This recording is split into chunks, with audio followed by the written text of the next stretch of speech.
Mr. Secretary, thank you for being here today. I had the opportunity to speak with several of my school superintendents in my own district in the last week, and of the many concerns they shared with me, I just want to ask about two in particular, special education and school safety. So first, as you know, special education costs continue to escalate for our school districts. Federal law places mandates on school districts, and federal funding has never kept up with those mandates. The federal government promised to fund 40% of the cost associated with their special education mandates, and they've never come remotely close to that number. So, Mr. Secretary, I'd like to ask, what conversations have you or the governor had with federal stakeholders on this subject in the recent past? How are you advocating for more special education funding from our partners in the federal government? Thank you, Representative. So first and foremost, you're right in terms of the obligation of the federal government to meet that 40% threshold as was originally intended has not been met. As a matter of fact, not only have we been advocating on behalf of additional funding here at the state level, but as a part of a larger consortium at the national level through the Council of Chief State School Officers. It's one of the areas that we have asked for additional appropriation and fair appropriation for students who are some of our most vulnerable learners. So we are advocating to that end. At the same time, we know that the identification of special needs students continues to grow because for science and neuroscience around the areas, we're able to identify the needs of students on the spectrum with a much more pinpoint accuracy than ever before.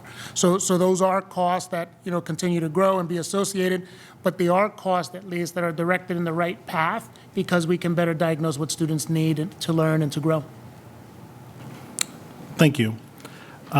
With regard to school safety, I have to say I was a little surprised to hear your response to Representative Struzzi's question in the first session.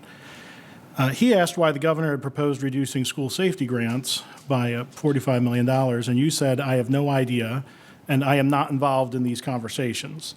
So I just wanted to give you the opportunity to clarify. Did I hear you correctly on that? Sure. So there was context.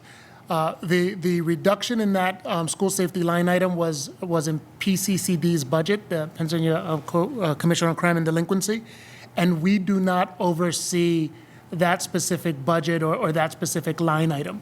So I was not, because it's another agency, I would normally not get involved in the decisions that are made with other agencies, for other agencies, and what the intent of those decisions were. So I was not.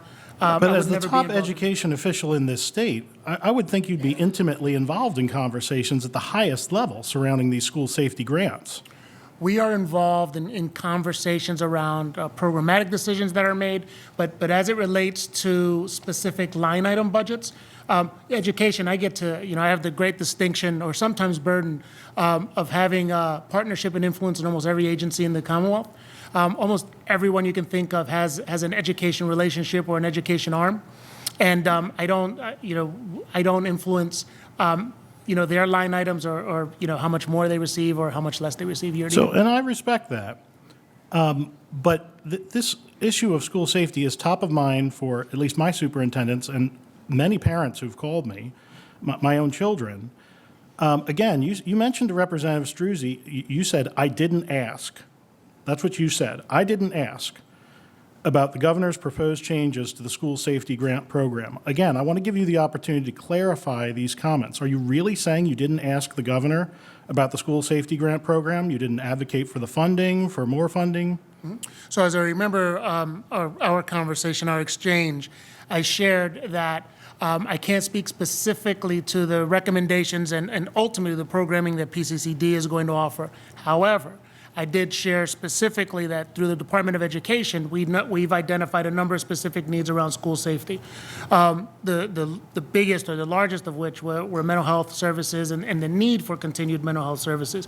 And then I can reiterate again, but then I went through a number of programs that we offer and we develop and we partner with school districts through PDE to better support students across the country. Right, and that is very admirable, and I commend you for it. But again, I come back to, you really didn't ask the governor about this?